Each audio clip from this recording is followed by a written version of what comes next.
know, some of the kids are Red Riding Hood, some of the kids are wolves, some of the kids are hunters, and they would come out and move during their theme. Maybe they freeze when it's not their theme and they become a tree. I feel like that was part of the lesson. I might be making that up. Maybe they sit when it's not their turn. You can make it whatever you want. So I had that stuff kind of in my head already. And you know how students love to have choice, even if it doesn't really matter in the long term. I let them sign up for a team again. We had a grandma team, a wolf team, a Red Riding Hood team, and a hunter team. Now, that didn't really impact what they were playing, because I still had the kids who wanted to do the steady beat part playing on the lower pitched instruments, and the kids who were able to play the melody on the higher pitched instruments. But we had like other sound effects that I have some of those on the floor right now for us to do. And so it just allowed me to say, okay, to delegate the parts. Like, this team is responsible for this part, instead of saying this child is responsible, because you know how if it's your districts like mine and they're just absent all the time, somebody's always out, at least they knew like it was somebody's responsibility to make that happen. And I don't want to play it on that page because I didn't clip it.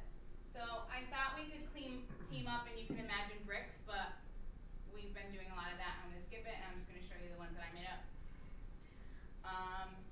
And what I would do is, like, okay, we have grandma or grandmother. We can call her granny, like I think I do in the story. I wouldn't ever have like 3 grandma related. Rather, we would just pick the one that we liked the best, and then we would delete the other ones. But you could for sure make a building brick focus out of something like this, or you could skip it entirely. But I wanted to show you an example, because for the purpose of doing the unit plan, I am going to ask you for building bricks. But that doesn't necessarily have to be the focus of your assignment. If you want your focus to be more of an orchestration, if you want your focus to be more movement based, like I'm going to show you a bunch of canons later, what that have to do with movement. So this is how little theme sounds that I picked out of the volumes. And it goes on, but that's all I use. Okay, so when you're talking about choosing something out of the volumes, I literally just pick 4 measures. Okay, the piece is extensive. It might go on for 16 measures. It might have 17 parts, but you know what parts we're going to use? Bum, bum, bum, bum, bum, bum, and the melody. Ding, ding, ding, ding, ding.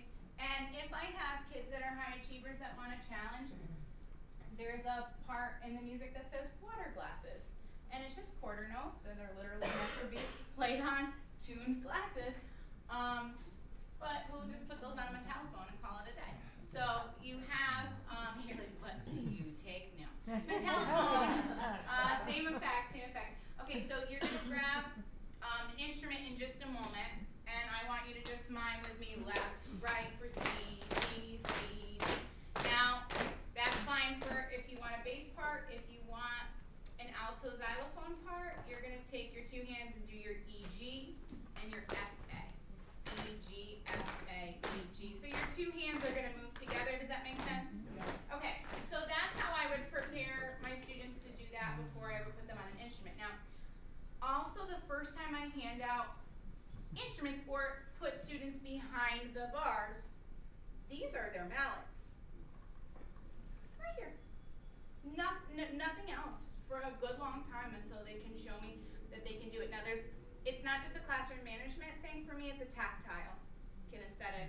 But xylophones are difficult, barred instruments are difficult because there is not a kinesthetic connection to the bar. Can I just say genius, because I totally use that? Yeah. It's just it's a scaffolding step you should not skip.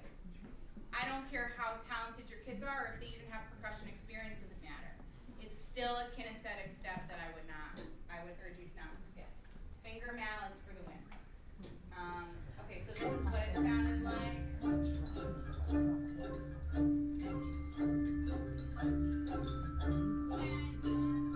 I have to remind them to stop because, and that's the wolf theme, by the way. She heard a rustle in the bushes, and out jumped a wolf. So what we did is we performed for the first graders. So the first graders are sitting on my risers in the back of the room, and the students are facing them. So we acted out the whole story.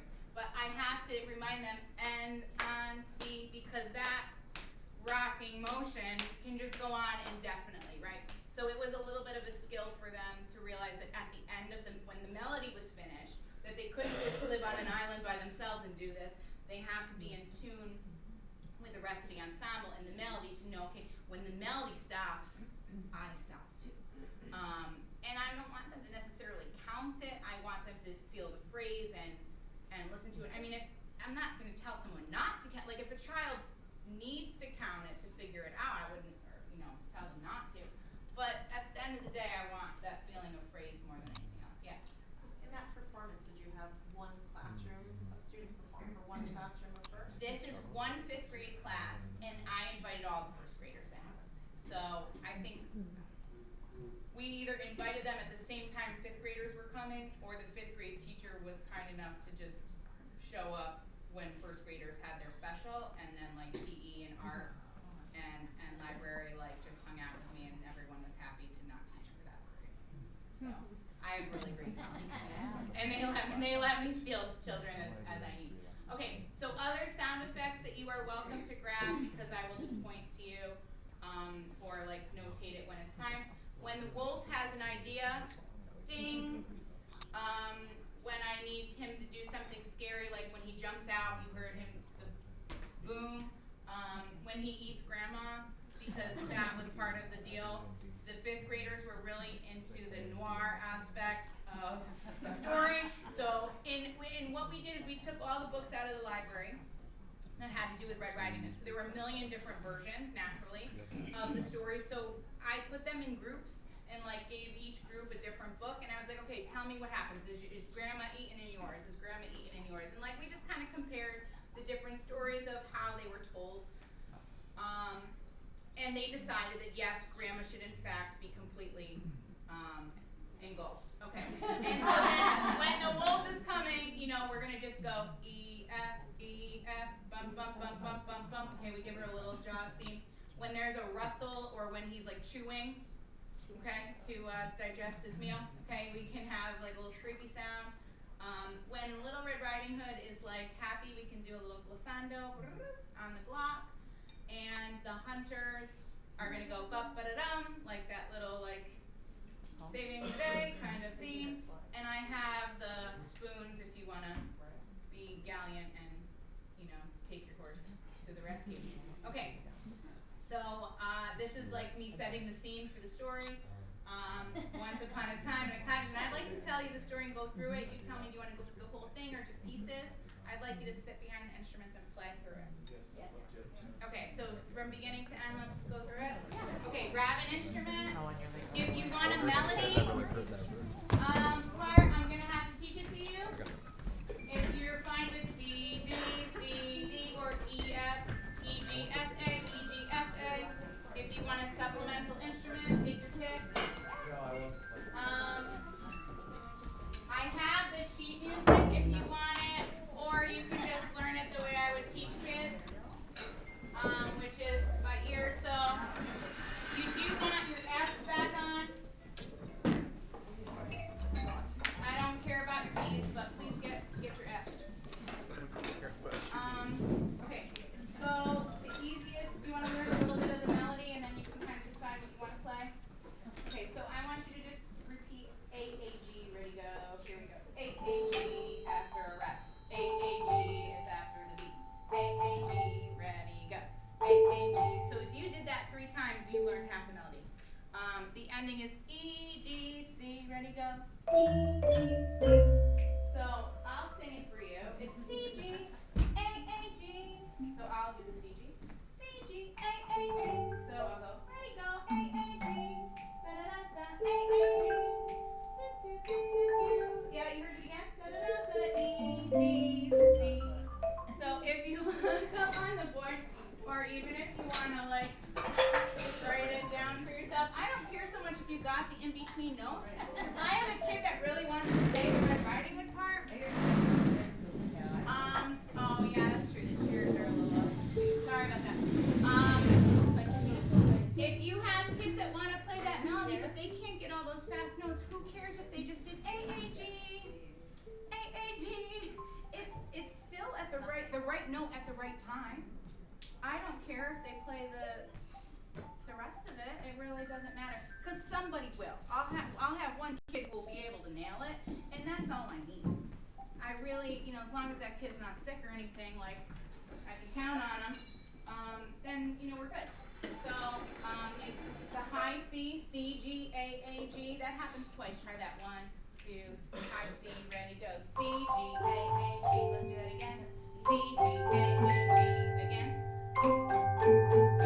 Okay, and then we'll skip the middle part, but you can do the A, A, G again, and then the C, G, A, A, G repeats. And then you can skip the next part and just do E, D, C. So basically how I scaffold it is I'm going to start with the parts that are the same, that are repetitive, right? And then I'm going to give you a little bit more. This is how I teach everything. I'm like, okay, you finish the phrase. Go ahead. Even when I'm teaching a song, like I give them a little piece at a time, and then eventually they can say, then you can sing. And they say, and then if they say, I can't hear myself. That bothers them the most. To be Yeah. honest. They don't like that. And I'm like, okay, well, earn it, and then you can have your mouth. Show me you can do it, and you have it what? I was gonna say also working with Stephanie, we'd have kids, which I'm sure everybody does, we'd Yeah. have kids that would be like, oh, my back just hurts today. And I'm like, are you 75? They do. They'll just come up with anything. And I don't expect everybody to be into it all the time. I'll be like, okay, and why don't you take the part that moves like this, and that'll be a little easier on your old man back. One more time, I'll sing it, we'll move on. Ready, go. C, G, A, A, G on E, E, F, G, E, A, A, G. Back to C, G again. C, G, A. Now F, F, G, A, G, F, E, D, C. You sound close enough. I'm fine with it. So, moving on. Sorry, ready. You are. Okay. Once upon a time in a cottage in the woods beside, I should probably get the other part. C, D, if you have a bass. I love the bass Do part. we have to have our part memorized? I mean, is it gonna come back on the screen? No. Okay. I should have done that. Just fake it. Okay, can I have an E, G, F, A, E, G, F, A, E, G. Just moving up one step.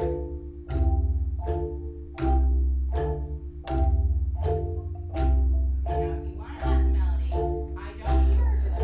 You make the mistake. I don't hear about 1, 2, Red Riding Hood song.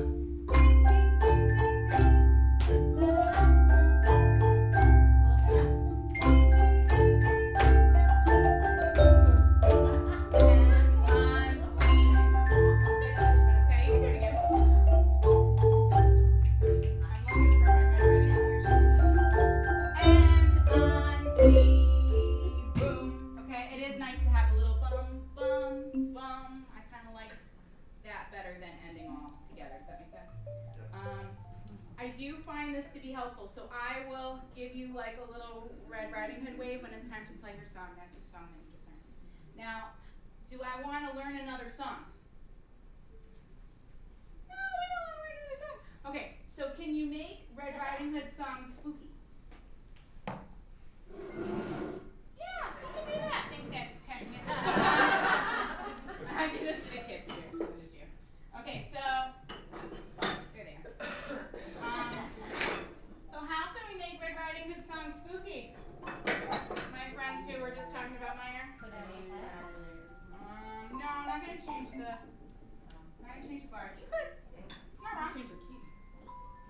How can we make it spooky? Do you remember in the recording?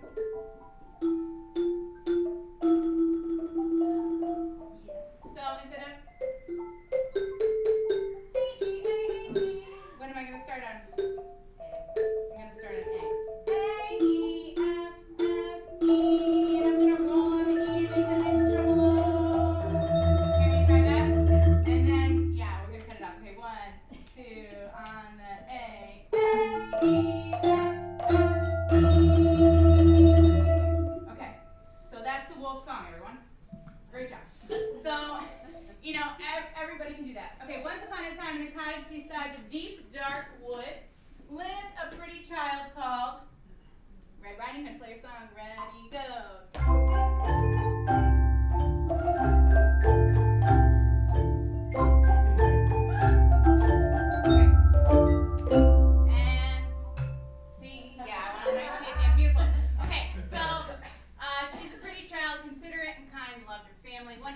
Red Riding Hood's mother called her, "Granny isn't feeling well today. Would you please bring her," and we, decided what she was going to bring her, "some soup and cake to her?" Well, Red Riding Hood was delighted. A little black glissando, thank you. And even though it meant crossing through the deep, dark woods on the A, ready, go. A-E-F-F-E. Okay, you're with me? Now Red Riding Hood's mother put the food in the basket and she sent her on her way. Little Red Riding Hood song, ready, go.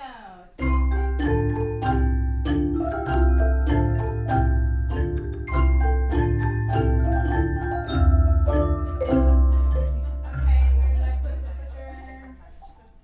On that chair? On the chair, thank you. Okay, before she was out of sight, her mother called out the window to her. Now, whatever you do not tarry. Don't hear that word again. Do not stop along the way. Stay on the path and do not speak to strangers. And then you could give me a little bum, bum, bum, bum, bum. And to tarry means to linger, by the way. To delay leaving. Okay, so I would like to borrow the nice chairs. Oh. I'm so sorry. That's okay. Well, it's part of the story. Okay. So I had some students who were assigned to be the hunters. So they came out at this time and they had this was their line. So watch out, little girl. Please be aware. There's a wolf in the woods over there. We just gave it a seed. It just makes it a little more interesting than I'm just saying it. Okay. And then a nice hoop. Jen's got the drum. If you see boom, that's you. Go ahead. Okay. And if anybody wants another instrument, we can for sure add some crash cymbals or a gong to that. Okay, so Red Riding Hood's thinking about what her mother just said, and now she's singing. Well, you play your song, I'm going to sing what she sings. Okay, 1, 2, Red Riding Hood song, ready, go. Go straight through the woods, don't stray off the path. Do not talk to strangers, go right to Granny's house unseen. Thank you. We just made that up. Okay, it wasn't anything too fancy. Do you want to sing it? Yeah. Okay, 1, 2. You don't. If you can, maybe just give yourself a CD so you don't have to look at your instrument. You can look at the words. I don't care what part you play. Okay, ready, go. Straight through the woods, don't stray off the path. Do not talk to strangers, go right to Granny's house in the sea. Thank you. Yeah, you can think of a better way to say something that doesn't sound like sea every time, but I like that ending. So Red Riding Hood skipped along the path, stopping along the way to pick flowers. Now, if you have a student who wants to hold a little basket and be your Red Riding Hood, I had her skipping down the middle of the Orff ensemble with her little hat on. Okay, go ahead and play it one more time. Ready, go. I'll be Red Riding Hood and I'll pick my flowers as I'm going.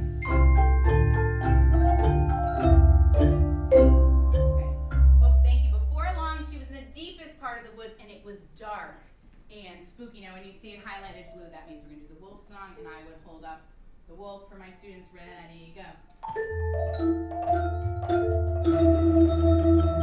So it's A-E-F-F-E.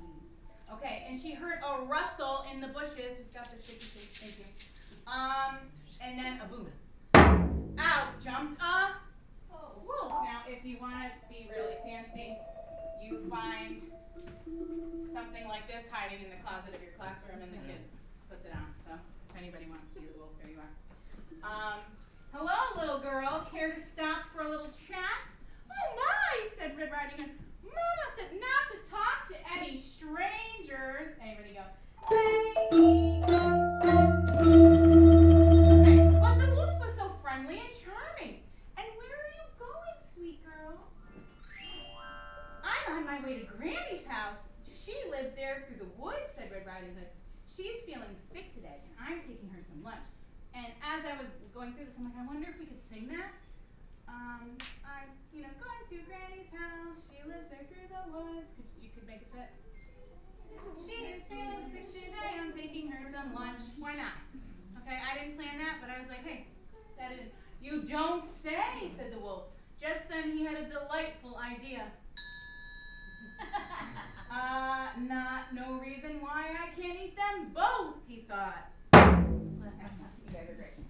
So you have students who would be happy to do the mallets and the, can I stop putting this thing down, please? I just keep patting myself down. Under the wolf. Under the wolf? It is his fault. Thank you. It wasn't. Just then, he had a delightful idea. Oh, I already said this part. Never mind. We'll keep going. Sorry, it's on there twice. I know a shortcut through the woods that will get you there faster. You don't want to keep Granny waiting. We'll play the A, E. Ready, go. You're too kind. Thank you, said Little Red Riding Hood. And the wolf pointed her toward a longer path through the woods while he continued on the shorter path to Granny's house. Do Red Riding Hood's theme. Ready, go.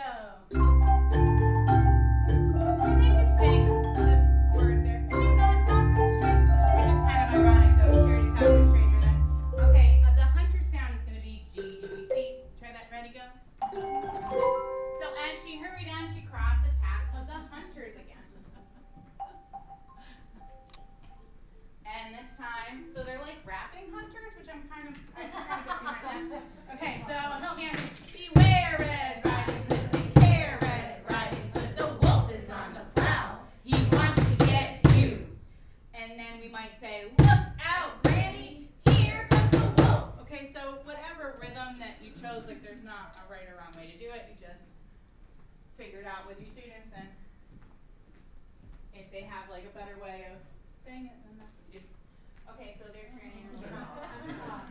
The wolf arrived first at Granny's house and knocked on the door. Can I have a knock, knock, knock? I would have probably done it. I'm just kidding up and down. Maybe if I opened this up on the door. Oh, there you go. Yeah. Yeah, I would have just done it on my. Just wearing too many literal hats today. Okay. Who is it? Asked Granny. It's me, your darling granddaughter, said the wolf in a little high voice. Granny coughed sickly and said, the door is open. Come in. Now we're going to do the E, F. Ready? Follow me, lead. E, F, E, F. And on the E. Okay. By the time Granny saw it was really the wolf, it was too late. Help! A wolf! Make some scary noises. What? The wolf gobbled her right up in one bite. Just then the wolf heard Red Riding Hood's footsteps walking up the door. Here comes dessert, he said. Do a little A, E, ready, go. But losing no time, he put on Granny's clapping glasses, jumped into her bed, and pulled up the covers. Who is it? Said Wolf in a granny voice. It's me, your favorite granddaughter, said Little Red Riding Hood. So in my classroom, some student brought in a shower cap or something, and the kid was a boy who was like not a nerdy kid, like an athlete kid, really excited to be grandma. And he brought in glasses, and he played the part, and he covered himself up in this, and that was his granny blanket. And it worked. Okay, so the door is open, said the wolf. H, E, ready, go. So Red Riding Hood was surprised the door was open, but she was too excited to see Granny to worry. She walked in to see that Granny looked very different.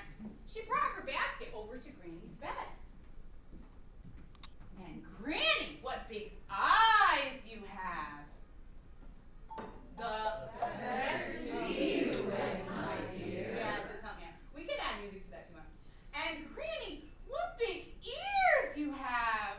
The better to hear you. Yeah, maybe we just need to like have a tremolo on the E.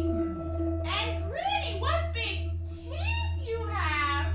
The better to eat you with, my dear. I think the problem with children's days are not scared enough.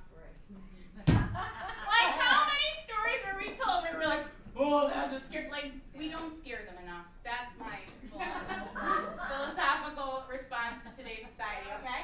This is the good old days, bring it back. Ah, she screamed, she froze, too scared and surprised to run away. And the wolf ate her up in one bite. Give me a boom for that. Boom. As the wolf fell asleep with a full belly, you can snore. The hunters nearby heard the screams and came running. You can give me a G. Excellent. Okay. And here we do a little more hunter rap. Here we go. Ready? Here come the hunters, mighty and bold. They can slay the wolf, or so I'm told. And they stormed into Granny's house to kill the sleeping wolf. As they cut him open, and out jumped Granny and Red Riding Hood. Yep, she's very excited. You can do it in a bigger sound than that. Yeah. It was so dark in there, Granny said. Thank you for saving us. Ding, ding, ding. Okay. How you doing? The woods were finally a safe place again. Can you play Red Riding Hood's theme? I know it's been a minute. 1, 2, ready, go.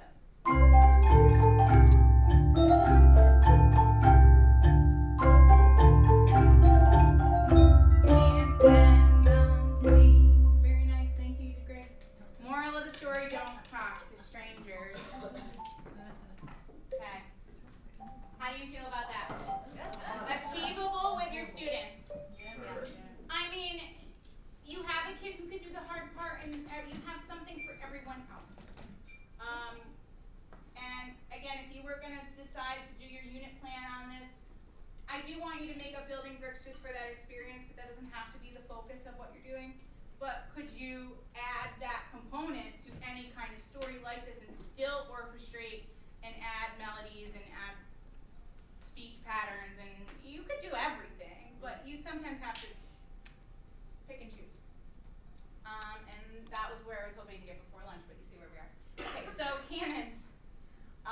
You can probably just kind of hang where you are as long as you can see, because we're going to get up in just a minute. So between my level 1 and my level 2 Orff training, I was doing my master's. Because I did my master's not in music, I had a student teach again. I don't recommend that. But it was extremely valuable for me in terms of just teaching me classroom management, teaching me how to teach kindergarten. Because that is not something you're prepared for. So it gave me a lot of great experience, but yeah, 2 summers of special ed student teaching working for free, I don't recommend it. So anyway, what I wanted to do in the meantime, I was like, I need more opportunities to get the kids moving. I was never trained in movement. It wasn't something that I really, like, my sister took ballet lessons. Nobody ever signed me up for dance. I always just took piano lessons, and that was like my thing. I don't know why my parents like slated me into that route, but it worked. It was fine. I enjoyed it, but I feel like as an adult, I felt like I had a deficit to teach movement because I had never done anything more than like the Macarena and the chicken dance my whole life, right? I just didn't feel qualified. And that's where my Orff training really like was so incredible for that. So I wanted more student choice in my classroom. I wanted to get them reading notation more because that was not something I felt like I knew how to do, because this was like pre, you know, going back to levels and really getting the building bricks knowledge. So I'm just going to take you like through some different canons and kind of like the levels that I went through. Well, I keep saying levels, but the phases that I kind of went through to get from simple to complex in terms of getting my students doing more movement. So there's a little song that I saw Rob Anderson do. I was just on his YouTube page. He's got great stuff because he teaches college students, so he's processing through everything.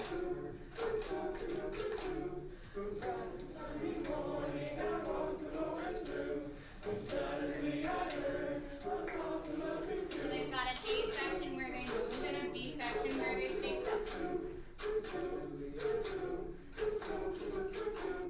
Okay, so for the A section, I did this with 2nd graders, and I allowed them to work in a team and to come up with a way to move. Similarly to what I asked you to do very first thing this morning, so get in a group, figure out a way to move. So some kids put their hand in the middle and walked around and then switched hands the other way. Some kids held hands and like went in, and went out. The same type of motions that you explored this morning is exactly what they did, and then for the B section they stopped, da da da da da da da da. So they just stand in place, and so that was easy for me because I was only giving them just a little thing to do. Because the B section, you know, was already set, right?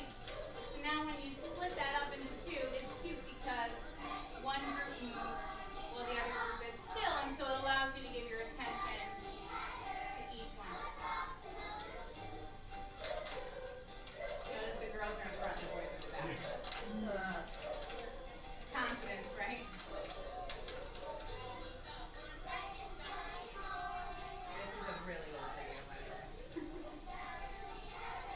might be like 10 years old. These kids are seniors in high school now. Okay, so now they're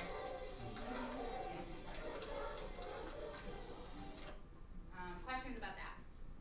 So that's like my first jump into, okay, you pick something and you get to show the audience that you decided that. And that was like a big eye opener for me of like the buy-in for them was huge. And I wasn't really, I don't know what I was expecting, but they were just so into it, and I was like, okay, this is right. I'm like, I'm on the right path. I'm doing something that they're into. So I have the notation for you here. You've heard this song before. Rob Ampton doesn't title it. Thank you. Rob Ampton doesn't title it other than like Bright and Sunny Morning. So when I was going back to my trusty Beth's notes, you know, song encyclopedia there, I didn't find it.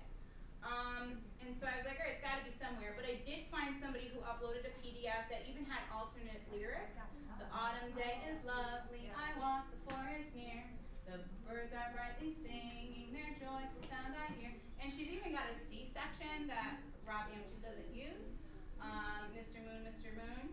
So that's really cute. I did find it though in Spanish. And that I didn't know. So you gotta listen to this lady sing it in her native, beautiful voice. Like, if I could only speak like a native speaker, I would be living my dreams.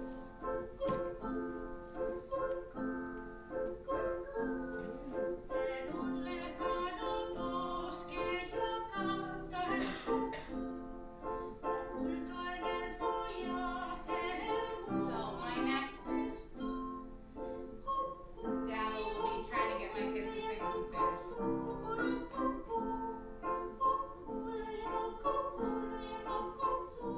Isn't it beautiful though? Yeah. I mean, she sings it beautifully, but the lyrics are not as intimidating as they sound out of her mouth, I think. Cuckoo, le amo, cuckoo, le amo. That's not hard. It's mostly getting them to understand that the J's sound like H's. Lejando, bosque is forest, canta means to sing, canta el cuckoo. And if you have a native speaker in your school, you just ask them to teach it to you. And you have the student come up and explain it. If it's a song, like, you know, play them that recording and be like, and go through the words with them, have them help you. Use Google Translate to speak the words to you so that you can get it in your tongue and not trip over it. I taught my students how to sing This Land Is Your Land in Spanish, and there was a section, not the whole song, but just the chorus. And I couldn't do it for you right now because it's not in my head, but there was a section, my mouth, and I've been singing in Spanish with my kids for 15 years, right? So it's not like it's my first day. There was a section in that song my mouth just could not do. So I just kept trying it, and I just kept failing miserably, and then at one point I just got it. Like, so don't feel like you're at a deficit if like your mouth doesn't want to do the thing that the native speaker's tongues can do, because you haven't been trained like that, you haven't been brought up that way. It's not natural for you, it's a new skill, okay? And building new neuron pathways, we've talked about that at CAS a little bit. Google told me it takes, I don't remember how long, weeks, okay? To build a new pathway in your brain. So please give yourself grace, like do not hesitate to try new things and to like land on your face a little, and even in front of the kids, when you model for them that you make mistakes too, it makes it less intimidating for them as well. So use that as a learning opportunity, don't use it as a barrier. That's my lecture for the day, thank you for attending. Okay. Alright, so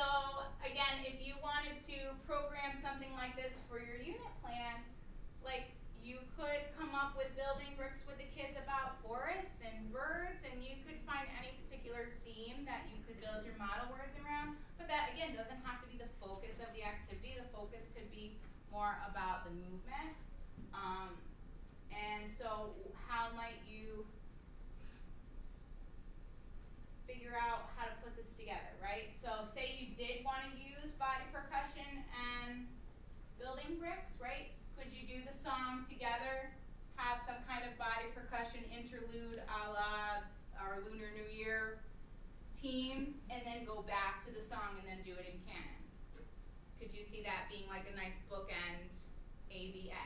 Could you see doing the song, going to a body percussion, doing the song, going to a body percussion, and making it like a rondo?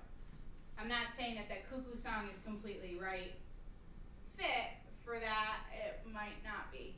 But just using any song, any canon, any kind of movement activity, and then weaving in the rhythmic stuff so that your students are highlighted. But when you're doing the groups in the movement, you're already doing groups, right? So it might be too much. It's not something you have to weave together. I just wanted to show you that you could. Again, so YouTube is my friend during this time in my career because I'm focusing on my master's and I'm kind of missing out on the music stuff because my master's is not in music. So I really like this video that was from a level 1 and 2 performance from Dykeman. One day, we'll go strike this day. Everything is happening in the most unusual way. Big bells chime and bright sunshine from the city shining on the horizon. Now, my kids can't do that. It's a little complicated. And check out how the kids can. Everything is happening in the most unusual way. Big bells chime and bright sunshine. You don't sing a part next to somebody who sings a part, like on both sides of your ears, that part. But if you have older students, that's okay, so I was inspired. I was like, okay, I can't get them to do that, but I can get them to do something that would be as cool as that could possibly be for little kids, right? So this little song was really cute. Our door is always open to our friends who pass this way. We're always glad to welcome a friend when, and I would say they instead of making it gender specific, when they pass us along our way. I mean, there's nothing wrong with keeping it he, but I just prefer to kind of neutralize it so that doesn't matter. So in a group, we would sing the song, and there's 4 phrases, right? Do you want to get up and do a little bit of teamwork, or are you happy sitting? I'll give you scarves, or if you want a ribbon, you can have ribbons. And but first, before I give you a prompt, I want you to decide what you might want to do. So in your circle, you can walk to the left, walk to the right, step in and out. Melt and grow would be go down and go up. You could add some kind of body sound, a body percussion sound. Sometimes they like to add claps. And then we would get to, and I don't care right now, if, again, goals, right? I don't care so much if you learn the song with me. I'd rather you think about the movement aspects right now. But can you just, maybe we'll stand in a big circle and we'll all do the same thing together. And then if you want to do some small group stuff, we'll do that next. So I might have you walk to the right. Our door is always open. Switch to our friends who walk this way. We can do the same thing we did this morning. We are always glad to welcome a friend when he passes along our way. So could that be a good example? And I might do that example with the whole class so that they really have a firm understanding. And then I might turn to them and say, okay, now we're going to get into teams, and you get to pick what you want to do. You get 4 choices. You can pick any of these things, and I don't know if I'm going to give them the whiteboards yet, because I think sometimes that's, again, like, gets in the way, because they fight over who has the marker, and, like, I'd rather them, like, figure it out, and then if I'm up here at the board and you guys are in your little corners of the room, right, then maybe I call one team over to me at a time, have you perform it for me, and then I'll notate it for you. And I'll write it down at the board so that I'm the scribe, Okay, and that's better too because then you can kind of hash out, well, he wants to do this and I want to do that. Like, okay, well, how about we do both? And first you do your way and then whatever, just pick the order. So, melting and growing, adding body percussion, any questions about that? Okay, so that's step one. So if you get into a team, and we can kind of do it quick, you can start thinking about how you also might move with a prop. And normally I would not give out props until that's step one is all set. Because sometimes the prop makes the movement easier to facilitate, and other times it's like a big distraction. So you can decide to be a ribbon team, or you can decide to be a scarf team. And the scarves, I have some that are long, and then some that are hand-me-down juggling scarves I stole from PE, so they're a little shorter. Okay, the nice long ones that you can fish out. So what can you do with a scarf? You can move it in a big circle. The rodeo, I think, is what we call doing it over your head. I call this the tissue pull. Okay, flicking up and down is pretty straightforward, or like squiggling up and down like a painter. Okay, the tornado is very popular.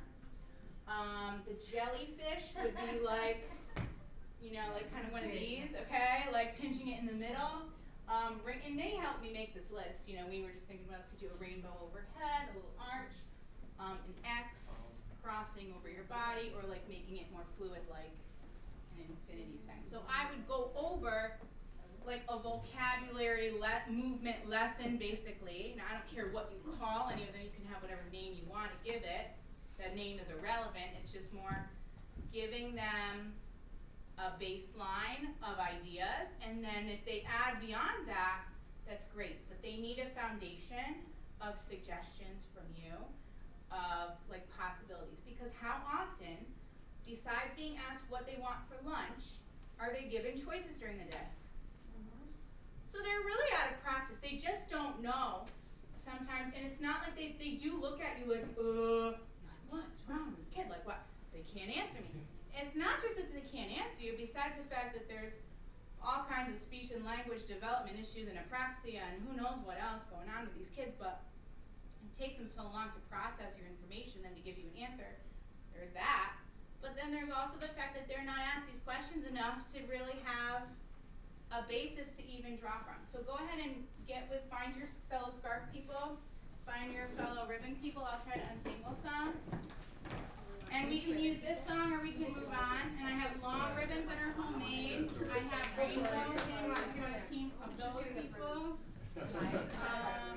I have this kind. I'm doing this song. Yeah, it came from. Good. Oh, I didn't even do that one. I did. So go ahead and circle up with your team, and the first thing you're going to talk about is what your feet are doing, and then you can talk about what your scarf or your ribbon is doing. Go ahead and make a little circle. And I don't care if you sing the song, just get 1, 2, 3, 4, do something else, 2, 3, 4.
You get the idea? Okay, I'll sing the song, but you have to change what you're doing each phrase. Okay, ready, go. Our door is always open. Our friend can pass this way.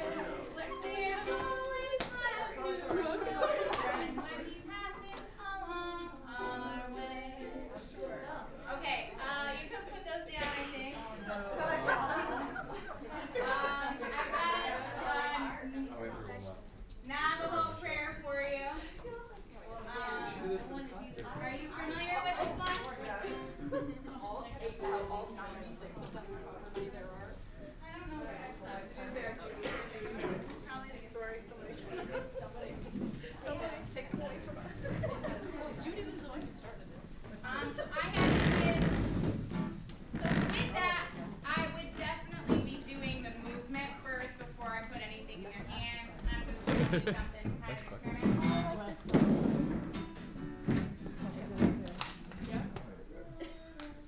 Now, do I want to do this in English?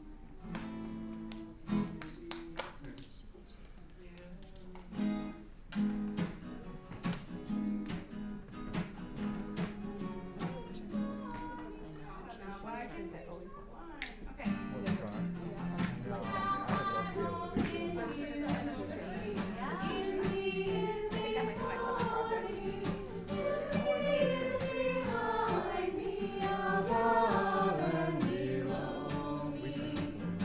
You've heard this one before. A little more popular. It's really beautiful. It could be sung around, and I have the students do this with a scarf. Squiggle, squiggle, squiggle, squiggle, squiggle, and then I have an arrow because then they had to put it down so that they could do the tornado down. So they were going up and down, but they had to end down because that was the next gesture. And then they did back, front, and all around. So when I'm teaching it, I'm like, squiggle, squiggle, squiggle, tornado, tornado. Like literally we're singing what we're doing, okay? Up and down and around in a circle. Okay, so they know those words just as much as they know the actual words of the song, but don't underestimate the fact that just like anything that you're learning for the first time, when you tell your brain what to do, there's a reason why I tell you to say the letters of the names of the notes out loud, because you're telling your brain what you want. You know, when I tell the kids that like your fingers are your students and you are teaching them where to go, like a choreographer, you know, would say, okay, you go here and you go here. Questions about that? Look at this hot mess of kids, by the way. These are second graders. It's a little challenging of a song for them. I don't think I would do it again. The quality of that pitch matching is not quite there, but they had a huge blast just waving these scarves around. Now then, I did have them sing it in canon, so we crumpled the scarves up, and we did a fireworks, like, so I had the first group went, now I walk, and just let it fall.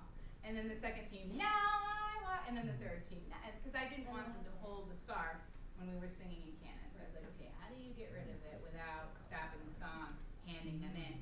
We just dropped them. And then we just picked them up when we were done. And it was like, you know, dramatic, and it was fun enough for them. So that's why they're just all on the floor, because by the time we sang it in canon, that was exploded. Okay, this one comes from that John Feyerabend Canons book. Have you heard it? Yes. Round it, right? That happens. Round and round the earth is turning, turning round till morning, and from morning round till night. And I apologize if my words are different, because when I looked up Beth, she did a little different. Turning into morning, and from morning into, and Feyerabend said round till. Yeah. I think I like the round repetition better. The Dorian kind of situation. Yeah. So I added my words in there. Yeah. But we did this for another outdoor concert, and I didn't have them use the props, but I absolutely could have. I just gave them hand motions instead.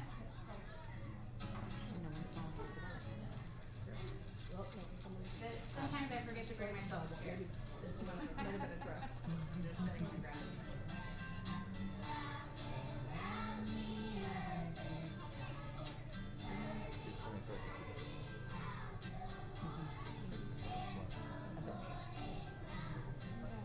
So when we do it in a canon, you have that visual, and I know that's not revolutionary or anything, but you can start here, is my point. You can start here, and then could you have a select group of kids use a prop because they can handle it and the other kids can't? Yeah, why not? So they're gonna do canon now. This is third grade. How many classes? 3. I typically, after I have sections of I have 4 for 7th grade now. But the class size are a little smaller. You get the idea. So for my chorus, I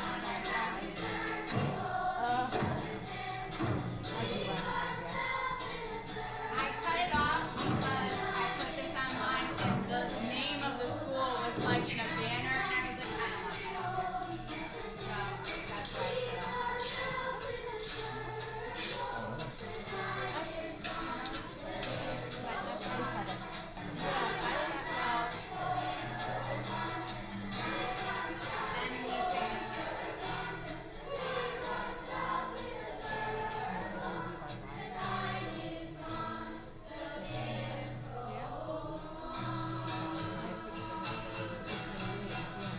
So what you're seeing there is I had each class, 5th grade class, do like take one of our chorus songs and add something to it. So for that class, we split up into 3 groups, and the one team used the frame drums, the other team made up a routine with the parachute, and the last team just used rando unpitched percussion, and they decided who was gonna play when to go with music, and we layered that in. So I started out with just the drum team, and the rest of the chorus is singing, just in unison. The drum team went first. The parachute team came in the 2nd repetition. The instrument team came in the 3rd repetition, and so they were all together for one cycle of the song, and then the drums sat down, and then the parachute sat down. Does that make sense? So I had them fade in, so they were all together for one time, and then fade out, so they kind of each got their like equal solo opportunity, right? And so then it went the dance goes, and we just held that for a really long time until everybody got back to their spot. You know, and then I started again. Round and round we turn, we hold each other's hand, and we ourselves in a circle. The time is done. Round chorus. The dance goes on, and they really got into that. I think just the minor key. The composer here is John. Can you show that video again now that you've explained that? Can you see that one more time? Thank you. This guy's name is John Crum. All his stuff online is just open source available for anybody.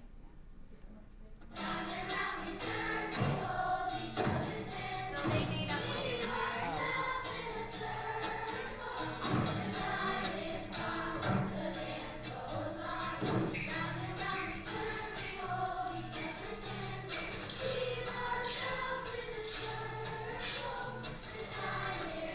Up, down, in and out.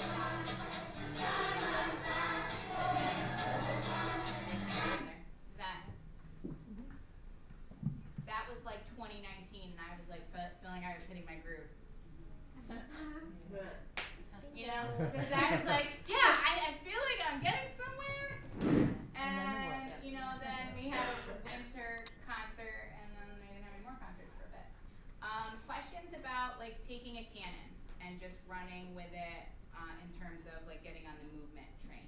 How do you guys feel about teaching movement? Is that something that people are cool with? That like we're okay with, or that I'm like, I don't know yet how to do that. Alright, I'm glad. So, are you doing things like that already in your classrooms? Is that a little more redundant in terms of stuff I've shown you today? Yeah, I mean, I'm not showing you anything super crazy, but just in terms of like, I don't know, a sequence of if you're not there, kind of how you could get there. Yeah. How often do you teach canons a cappella? / do you? No, you don't? I don't. Okay. And my students at the level that they're at, 4th and 5th grade, they need that harmonic support. Okay. If you have kids that don't, bless you, that's amazing. But I have a course where all of my students participate. It's not a selected group. Mhm. So, and I have students, we have a really transient population. So I also have kids that have not been with me from kindergarten and have possibly not had music training before. So for some kids, singing in chorus is a little over their ability level. Yeah. So for me to be as inclusive as I can, I'm always accompanying them. Okay. And I'm a stickler for I don't really use recordings because they're unforgiving. Mhm. And I often need to stop and restart something or vamp. Like the dance goes, and we're just waiting for that last really slow tick on. Okay, so there's that. So I can't do that with recording. I was gonna take a break now, but how do you feel? Can I keep going? Keep going. Okay. So a couple more kind of cross-cultural connections for you here. This is a COVID virtual performance. This is a song from Argentina.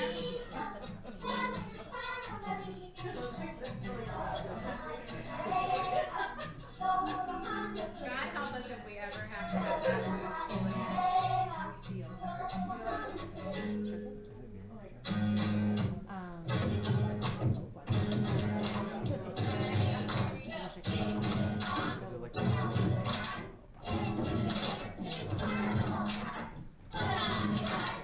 The song didn't come with this, it should be.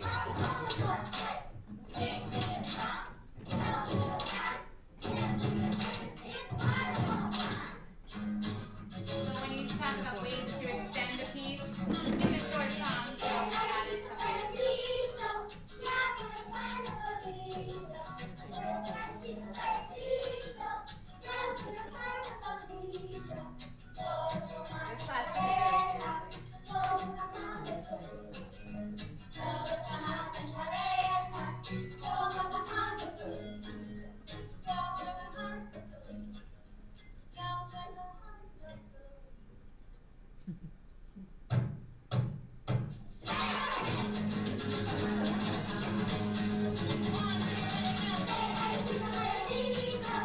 So we sped up.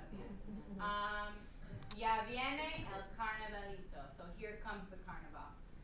Todos bajan en parejas. We come down in pairs. Yo estoy bajando solito. I come down alone. I walk down alone.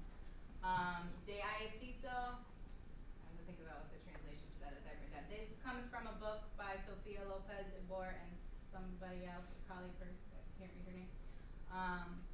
And it's a nice collection because it's all Orff and uses, really great.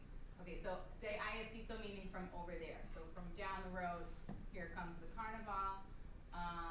Todos bajan. So I made the letters that are not sounding the way that they expect them to sound. When we talked about that Allecito, the double L sounds like a Y. Bajan, the J sounds like an H.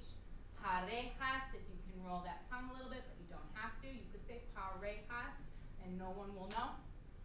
And yo voy bajando solito. So then the rhyme we did was sing me a song, tell me a rhyme, dance me, and I just found this on Google. I didn't make it up. Put on a costume, paint your face, beat those drums all over the place. So I thought that went together and it was cute. Questions about that? I just thought that was a decent show and tell because it's a song you probably wouldn't hear otherwise. You've heard Turn the World Around? Have you taught it? You just gotta love anything with the Muppets, old stuff, the classic stuff. I love it. Okay, so this comes from my Making Music series that is, collecting dust. If anybody wants copies of 2 through 5, hit me up. I'll get you one. But I can't throw them away. I just feel bad about it. But I want wanna try to pawn them off on, like. So I'm actually doing that song for my concert. Yeah. And I have been looking for that copy because I have a. Can you, I just sent So- you, I have the teacher edition, I could photocopy for Could you you, and cause scan I it. actually have been, I almost bought it on Amazon No, because don't I buy it. have an arrangement of it, but that's nice because it does the partner songs of the separate, there it is. It's That's here, what so I I'll just, wanted. if you, I just email this to you. Alright, yeah, awesome. You'll have it. We come from the fire, living in the fire. And so, you know, they wanted to do something for the fire, so I think we did twinkly, like fire hands, and then I think we did like some kind of wave. There was a fight between whether we should do this or this, and I think this one won. And then the mountain. So, I'll seriously email it to you. Okay. Alright, will you sing it? Ready, go. We come from the fire, living in the fire. Go back to the fire, turn the world around. Yeah, and then I gotta do the other part. It's not here though. Where is that part? We come from the fire, go back to the fire, turn the world around. That's not on here. Why do I know it then? From I the don't know. puppet. Yeah. And so the second parts are here, right? Yeah. Okay, well, can you just add it and pretend it's there? I don't think I ever noticed that it wasn't there, cause I just always taught it and like never really paid attention. Okay, do the water. We come from the water, living in the water. Go back to the water, turn the world around. We come from the water, go back to the water, turn the world around. Okay, do mountain and I'll do the whoa-ho. Ready, go. Mountains, living on the mountain. Go back to the mountains, turn the world around.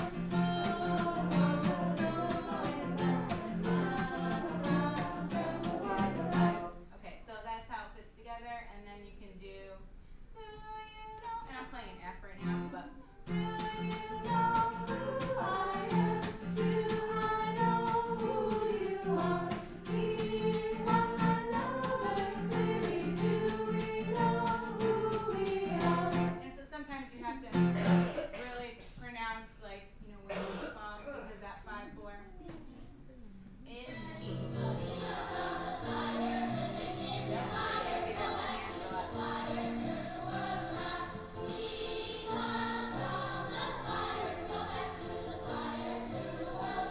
Now I did have a student who like the mom was uncomfortable with this song. They have like a very particular Christian church and she like I don't know, kinda I think felt it was like demonic or something. She just was into it. So just keep in mind that there are, you know, people who are a little sensitive sometimes and things like that. Now I did the same, which I could do with you, but again I wanna try to get through as much as I can so I don't want you sitting all the time, but I would have you choose a team if you were in my class. And then what I did with this one was a little bit of a combo. I had some students that wanted to do movement and some students that didn't. So I was like, alright, well, if you don't wanna do movement, you can do an instrument. Cause it is a little bit of a harder sell with your 4th and 5th graders to like hand them a ribbon or a scarf and be like, go with it. Now if you've done it from kindergarten, it works fine. If you haven't done it from kindergarten and 1st grade and 2nd grade and 3rd grade and they haven't become accustomed to using a prop, selling it to a 5th grader who's never done it before can be a hard sell. So we did this, and again I copied the thing, I didn't change animal, but you get the idea. You're gonna follow the same process. But here I have like a process for the movement teams side by side with a process for my instrument teams because I had both within the same class. And I'm trying to take a page out of Carl Orff's book here where like, could the movement react to the instrument? Could the instrument react to the movement? Well, we didn't get that far, but goals, right? So someday, maybe I will. But it was a little bit too much for us to like, just get them to do their own ideas, let alone have 2 groups coordinate. Someday, I'll figure that out. But it's just a time issue, it's a management issue, it's a lot of things. So I let them choose how they were gonna move, and then we talked about the props. The fire team, you saw, I don't know if you noticed, some of my scarves are tied together, the yellow and the orange, because that was our fire. And so they had a fire scarf for each hand, and they had a routine, like cheerleaders with pom-poms, and they made the fire dance, and it was cute. And for my instrument teams, I made them go through that process, putting it on the body, and then they had to come to me and show me their plan, and then what were they gonna do? Were they gonna play one at a time? Were they gonna layer the instruments in? Were they gonna have them fade out? Like, what was the deal? So number 4 is you have to ask me and show me that you can handle it, and then we can talk instruments. And what I wanted to get to was that they could observe the movement team that corresponded with their group so that they could try to coordinate. But again, we didn't get that far, but that was my goal. So these are the words that the students generated within their class period. My favorite is El Fuego. But I just like the different personalities of the different classes are really fun to like put side by side, with the things that they come up with, like blades and burn, I enjoyed those. I had 2 water teams, so again I had one in 4th grade and one in 5th grade. H2O, salty ocean, stormy weather. So, and these are the examples of how they actually put their bricks together. And is it okay for them to use the same brick twice? I said that's fine. Is it okay if they used it 3 times? I would have said, I don't think so. I think that's too repetitive, and at some point it's not a rhythm if it's the same sound repeated, right? A rhythm we say rhythm, rhythm, rhythm, and they repeat me just like that. I say long and short sound. So we differentiate the fact that a steady beat always stays the same versus that a rhythm is going to have different sounds with it. This is the mountain team, so they kind of went in different directions, and I brought my rhythm sticks today even though I knew I probably wouldn't use them because I just wanted to honestly remember that was one of the things that we did. Like, one of the teams just made up a passing game, and I have a collection of rocks and I have sticks, and they decided a way to like tap the stick and pass it, and they didn't do it in a circle, they did it in a line so that they could face the audience, and the one kid just had a pile of the sticks and they passed them. They all started with one, but the one kid just had a pile so they could keep going, and then the last kid just collected them on the side. So there's things that you do in your classroom every day that you would incorporate into your regular lesson can easily become something that can be a creative opportunity for a performance, and it's a skill they already have, so they're comfortable creating within a topic like that because they've already had maybe that experience in your classroom. Do you guys have questions about it? So you can see the fire danger. It's not a very good quality video. You can hear the instruments smashing.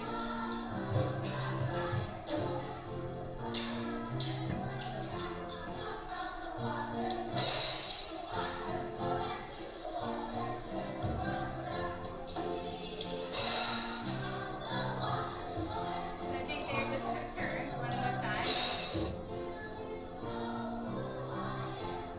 We use the other songs to put your stuff down and get back up on the stage. And then we put it together. The first video I showed you was once it was all together. She's got you can't see it. There's a girl in the corner passing drinks.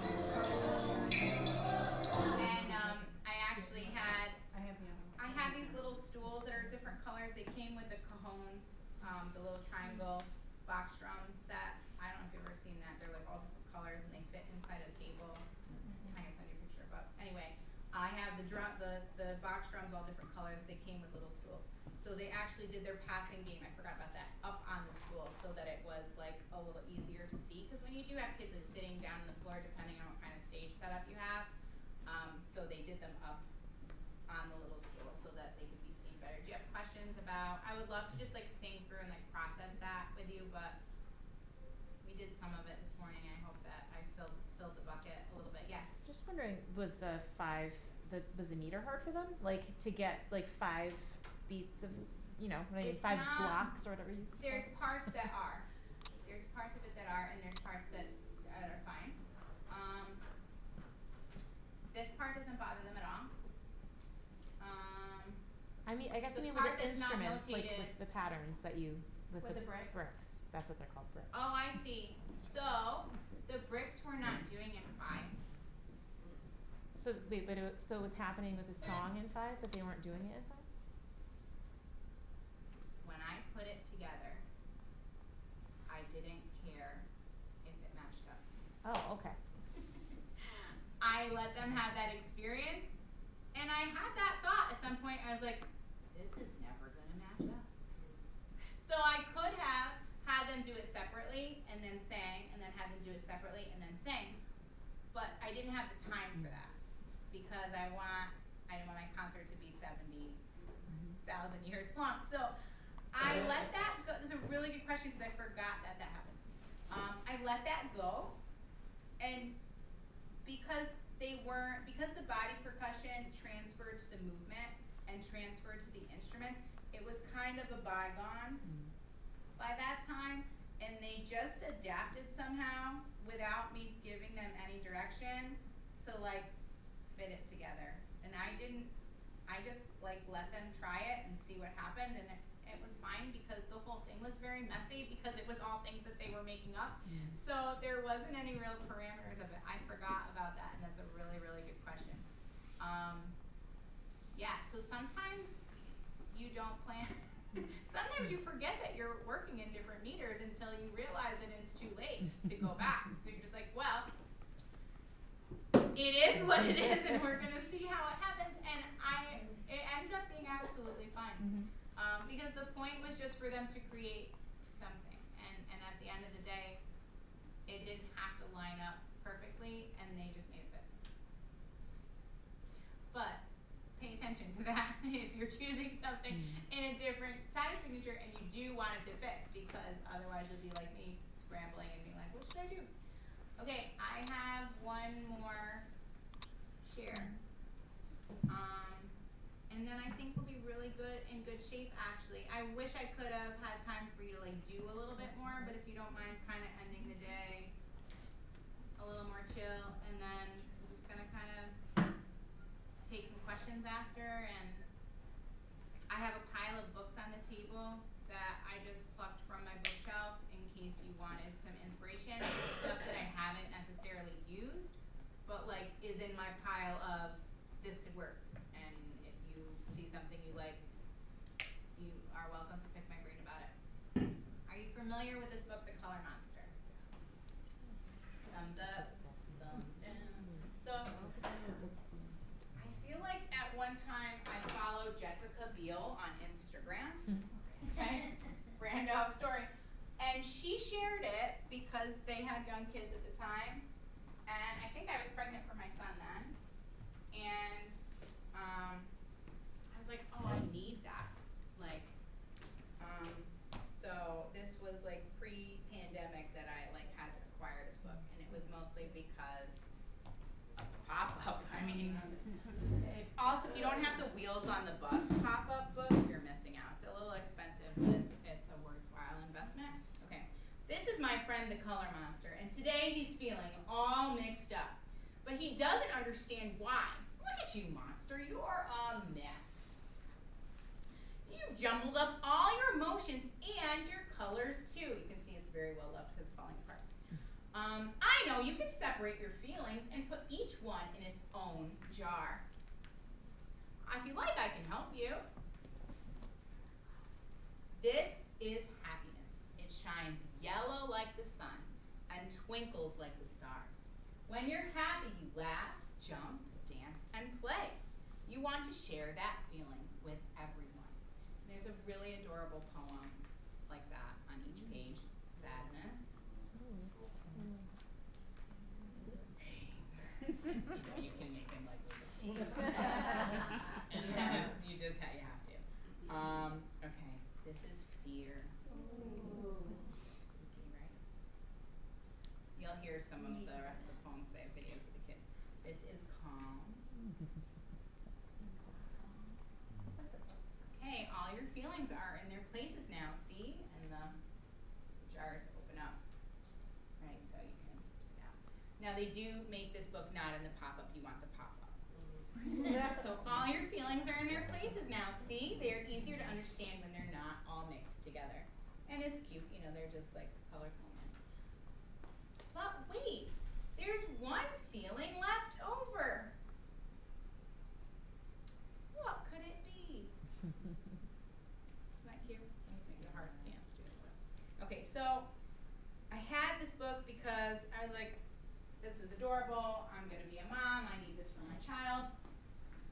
And then I had a baby 2 weeks into COVID shutdown. Like we shut down. I don't mean to keep bringing that up. It just I have a lot of videos and it just kind of keeps coming up. But anyway, I was due the 30. Well, he was born the 31st, and we shut down St. Patrick's Day. So when I came back to school, I went back in September, and I had this book with me, and I read it to every class. And when I say class, I mean 3 kids, because that was how it was, right? We did hybrid, so some kids were completely online, and some kids were coming to school every, like just 2 days a week, okay? They either, in my district, they either came Monday, Wednesday, or Tuesday, Thursday. No. Monday, Tuesday. We had Wednesdays off, day. so nobody came Wednesdays. It was like either Monday, Thursday, or Tuesday, Friday, or something like that. So they called them the purple team or the gold teams. Those are district colors. So that spring, Dr. Campbell said, hey, do you want a student teacher? And I was like, yeah, I do. I just, we're not doing real life teaching right now. So like, I don't know, bless you.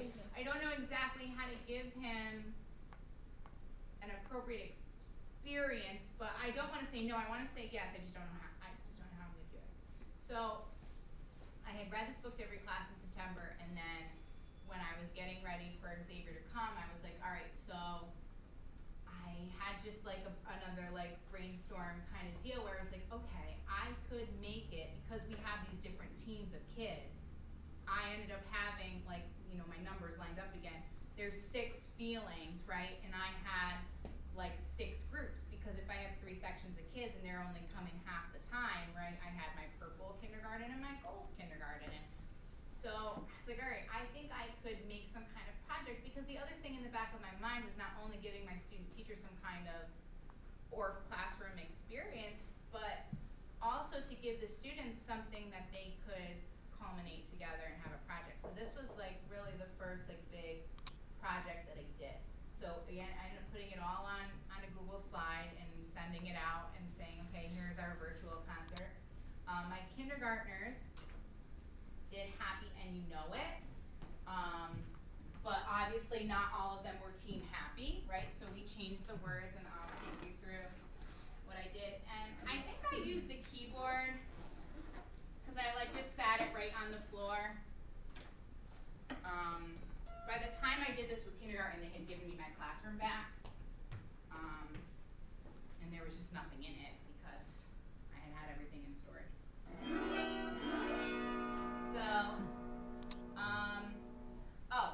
So for the self-contained class, we took the melody from Shake Them Simmons Down. Familiar with it? We said, jump and dance, color monster, jump and dance, color monster, jump and dance, color monster, it's the happy monster dance. So some of the kids were jumping around, they were the happy monster. And then, you can cry, color monster, right? We made it in minor. And then, you know, stomp and roar, we made it in minor, but we were a little more aggressive about it, okay? Shrink and hide, we did it in minor too. So I had 3 major parts and 3 minor keys. This is like a Netflix show. Which one do you want me to play? Because like, I had, you know, accompanying activities. Which one do you want to see? They were cute. Anger. Might be a little hungry, might be a little sad. Really cute little songs. Or you could just be frustrated about the day you had. Maybe you're just tired, have a cold, or lost a song. And you say, don't cheer me up, I sure don't want to talk. Cause you are grumpy as a grizzly bear. Hasn't eaten all winter long. Ladybugs in his hair when you're growling. And you know, well, it sure makes me want to climb a tree till your grumpiness is blue. Ooh. I feel like you need to sing that to an administrator at some I point. would. Or whoever's on your list, Sing right? that to Bob. But anyway, tried to find accompanying activities to go through the feelings. Yeah. So if you're happy and you know it, laugh out loud, and they'd go hee hee hee. It was cute. Or if you're happy and you know it, jump around, and I let them jump, and we did dance and play, and they went cha cha cha. And then we've ended it with if you're happy and you know it, do all three. Hee hee hee, jump jump, cha cha cha. We did that for every feeling. I didn't teach that to every class, but I think how I did it was each class did 2 feelings. So I tried to give them a major thing and a minor thing. Boo-hoo, go away, goodbye. And so Xavier and I made all these up. Stomp your feet, roar and shout. You can pout. It's not fair. Take a breath. Hold on, I gotta move him up a little bit. Meditate. Shrink and hide. Say oh no. Give a hug. Make a heart. Shout hooray. So that's how we did it. This is happiness. And It this girl, shines bless her, yellow like the had sun yoga for each part and of the story. twinkles like the stars. So I let them copy that, and they had a great time. It's yellow. You feel bright and light. You laugh, you jump, you dance. You want to share that feeling with everyone. I don't know where she's from, but I enjoy her accent. My first graders had it from. When I say from, I mean the streamer from the dollar store.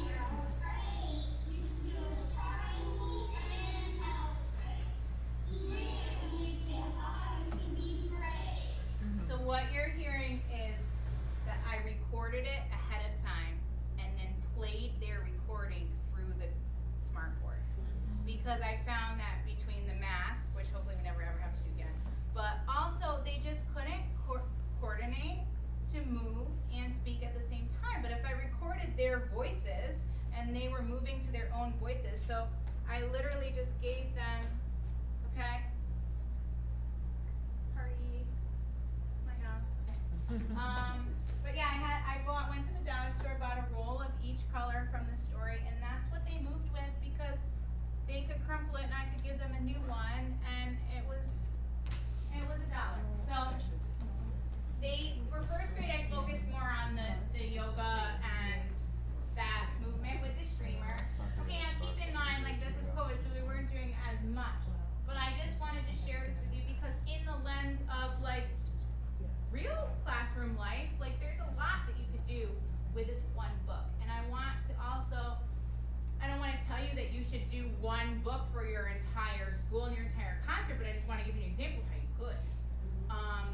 You know, that might not work for you. So with the older kids, with second grade, I did soundscapes. So they said the poem, and they picked sounds to go with it.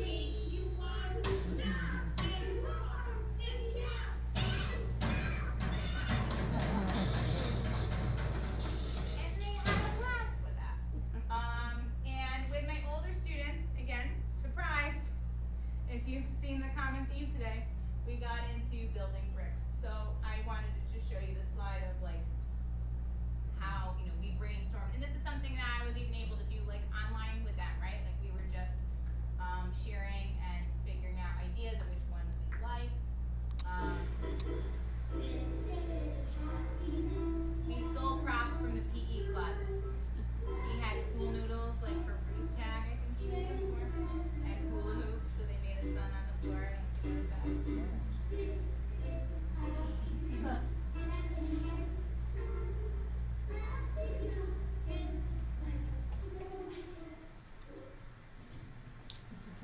I hear very much the fullness thing.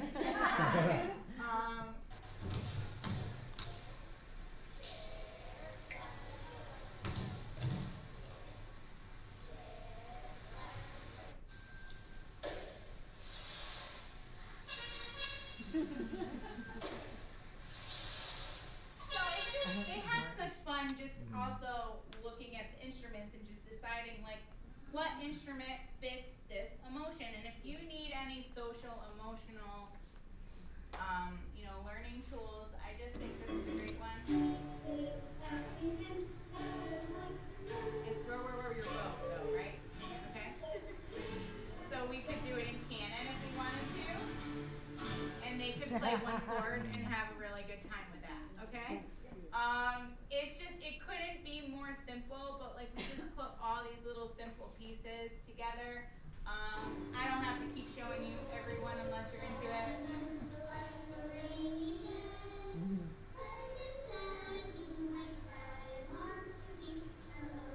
So it's row, row your boat in minor. I mean, we didn't make it. It's not like nothing is complicated here, but then you made it into a blues song.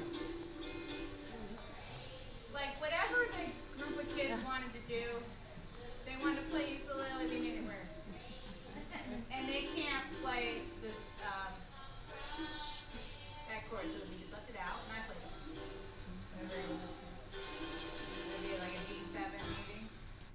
I don't know. I think. I think they're just playing an A minor. And then some of them wanted to add different instruments. Okay, we need finger.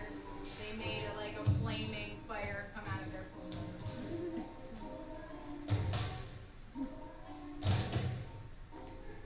Name that tune. Bird.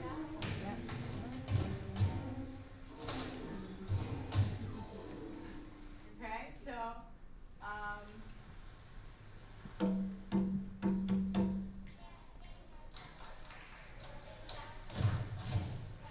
I like when they stomp and you get the jingle. Yeah.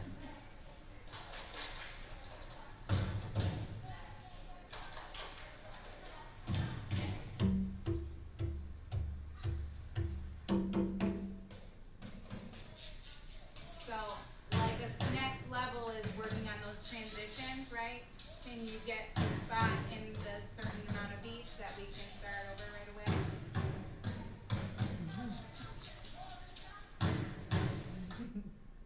Questions? Oh, this is a funny one. There's Xavier.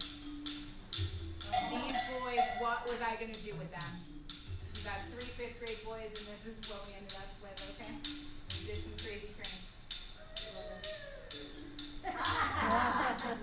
You see Xavier, tell him he was featured in our videos.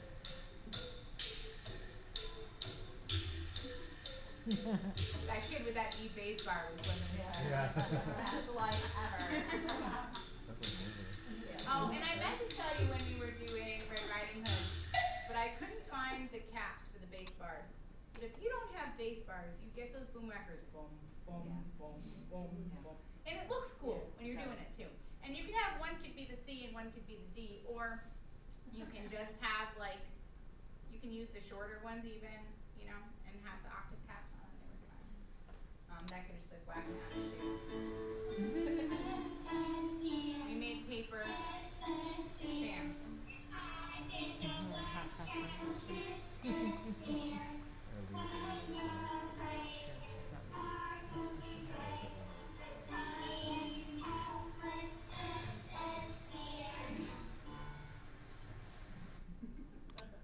Alright, you've seen enough?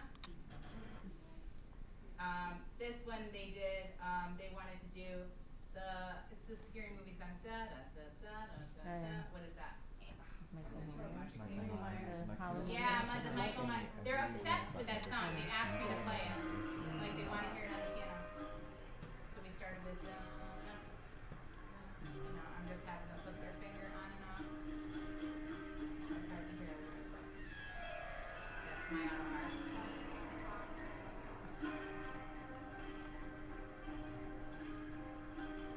You hear it? Okay, so cute. There's a couple tunes from, it's called I'm Growing Up, the Amadon's book. It's gold. If you don't have that one, that's the one I would get. I do. So we put this, you know, we sent this home for the at-home kids. And we used it in our peer category.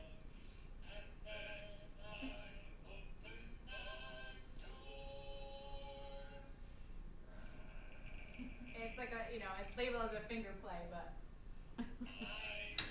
It's really cute. Okay, so this is another song that we took from that book. Because I was like, what are we gonna do for a calm song? I was stumped a little bit with that one. If you have ideas, let me know. So someday I'm gonna bring this theme back.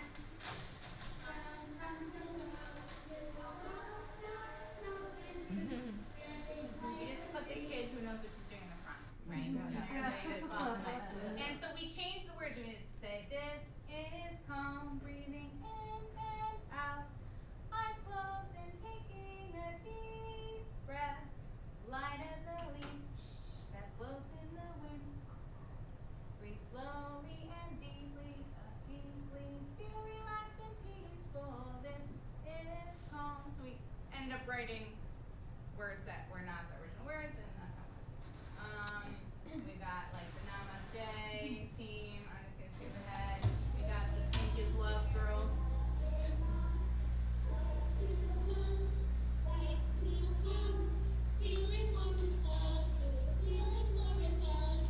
Okay, so there's your prayer japa in major. And then, naturally we had pink ribbons, so why wouldn't we do it second time? And we did that. Hugs. Sweet. Cute. Okay. And for my 5th graders, they could play this in a canon.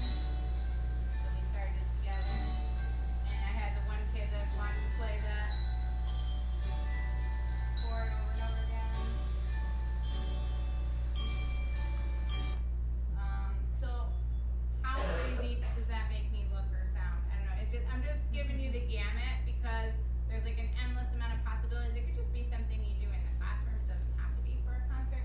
But just giving you ideas of how the props can enhance what they're doing, or it can be something as simple as do the building bricks, do the instruments, record it, send it home, call it a day. If you don't have parents that are coming into the school, or you don't have an evening concert, just sending something like if your school does a newsletter, or like here's something the students did today. They studied, their emotions with this book, and it just makes, toot your own horn once in a while, literally, and show people what your students are doing. I have some ideas in the works. I want to do Goldilocks and the 3 Bears. I want to make Green Eggs and Ham into a blues tune. I think I want to do Billy Goat's Gruff, if you like orchestration, Red Riding Hood style. I really liked 3 Little Pigs too. That one I would definitely do again. When I presented for Schenectady, this is the list that I made them because they were asking me for like more books where the kids in the book would look like their kids. So, these are either songs or rhythmic text that could easily lend itself to a story. And again, I have a whole pile of books on the table. So if you got anything out of this day today besides a nice distraction from what's on the calendar and the news today, because I know that's why I'm here and why I'm happy this is happening today. You hopefully understand at this point that you can use building bricks as like a very seamless instructional process. Your kids are reading notation. Your kids are using speech to body percussion. They can get that to an instrument so easily. They can improvise and compose with complete confidence because you've given them the tools to do that. You can choose literally any inspiration. You can use a song, you can use a story, you can use a poem. The sky's honestly the limit, and if you have an idea and you think it's crazy, email it to me and I'll tell you it's not crazy, and I'll give you some ideas if you want them. You can help students get more invested in creative movement when you're giving them some boundaries and you're giving them some vocabulary to start with. And I don't just mean like calling it a tornado vocabulary. I mean you're showing them that visual, and you're giving them that what ChatGPT does for me, like generates those ideas ready to go, so that I can then take those ideas and those puzzle pieces and fit them together how I like. And again, instruments as you like. But again, the thing with props to be mindful of is that I don't often start with them. usually use them as kind of a cherry on top. And sometimes they can be prohibitive to like letting the students get from point A to point B. You know, sometimes they get in the way. So just be mindful about it. And think about dividing to conquer and getting a performance off the ground, or even just like the way that we did Red Riding Hood. I didn't do that for parents. We just did it for little kids. So consider that you could involve multiple classes in the same project. I'm just a huge fan of that project-based learning style for my classroom, because when you plan for 6 or 7 grade levels plus sections of special education and those other outliers of your program, if you have a pre-K or, you know, we just have so much going on. So when you can show up, and that's why I know that I get kind of a rep for being crazy a little bit with, you know, my students perform in December and they perform again in the spring, like pre-K 5, everybody. Not all at the same time, but I do concerts for everyone. And not only is it great for my program because my 4th and 5th graders will do whatever I ask them by that point because they've always done it and they don't know different. But I feel like I'm doing a community service in a lot of ways, that I'm inviting parents into the building for a positive reason. Most of the time parents are called in the building, it's because they have to pick up their sick kid or deal with a behavior or deal with a parent conference that involves hearing that their child is not at the level that they should be.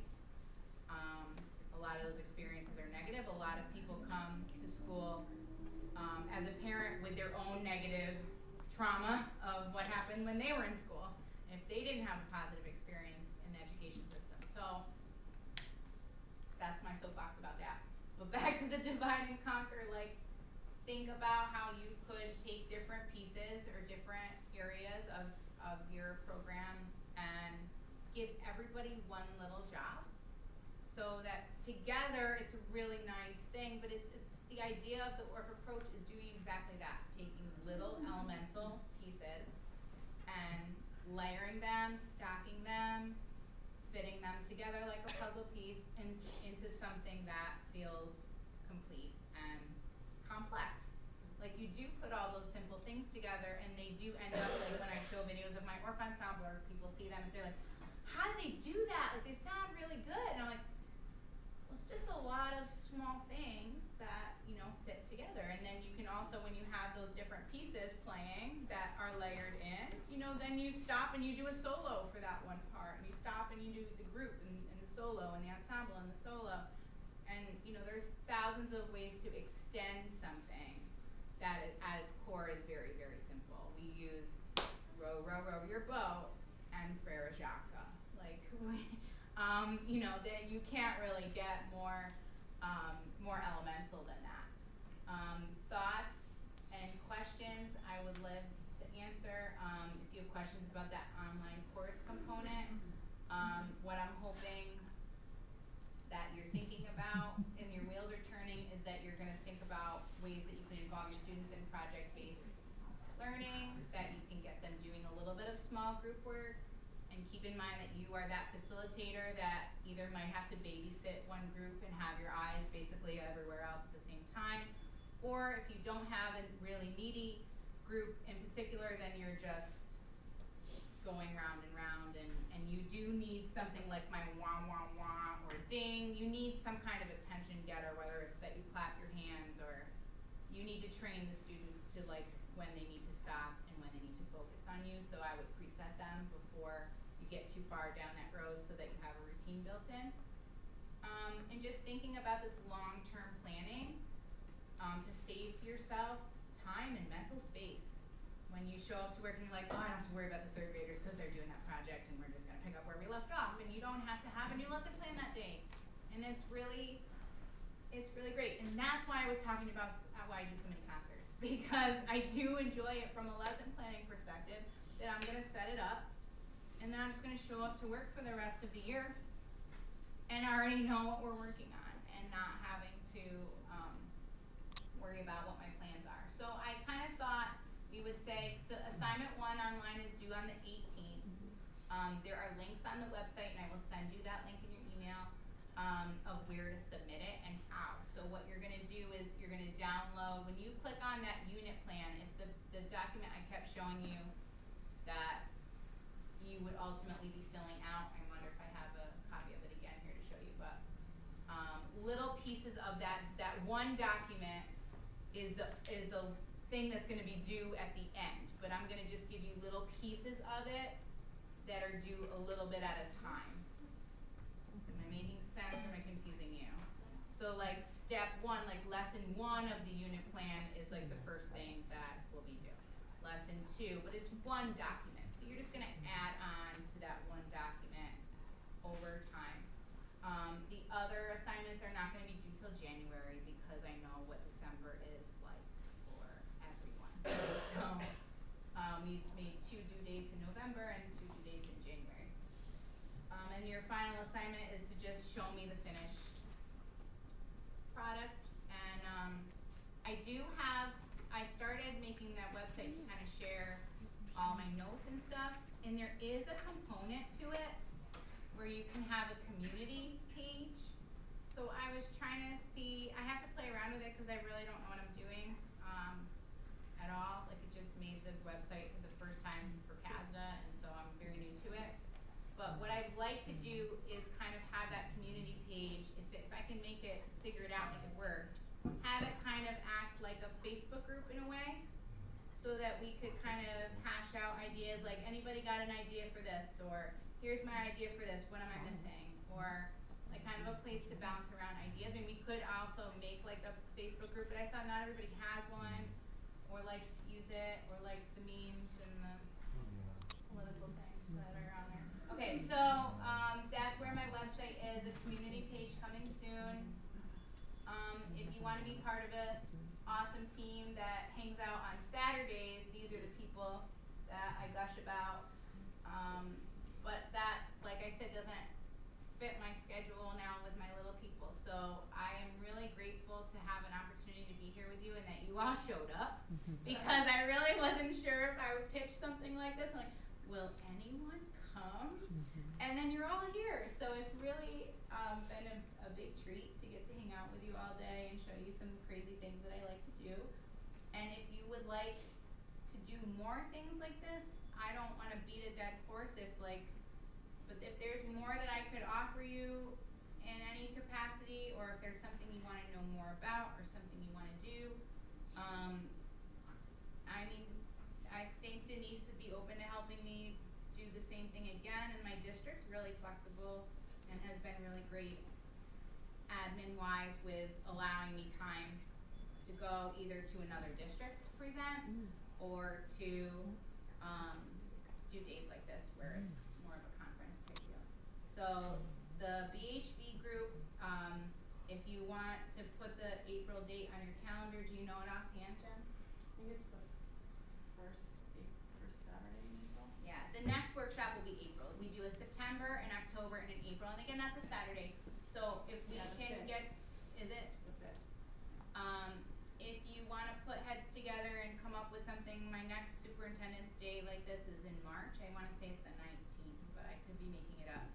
I'd be happy to plan something for that day, or really any day, because honestly, my district doesn't, is cool. They tell me they like the music department and wish that more departments were advocating the way that, we have to as part of our job. They don't really understand that part, but they appreciate it. So also your feedback is really, really, what am I trying to say? I appreciate it a lot. Even if it's like something that could be better, I wanna know, because I've never talked this long. I mean, I talk this long in school all day, but I've never talked this long to a room of adults, and I've never shared like from soup to nuts, like so many different things. And I would love to know like if my sequence makes sense, and if I did too much of one thing and not enough of another for you, or anything like that, please let me know. And that's it.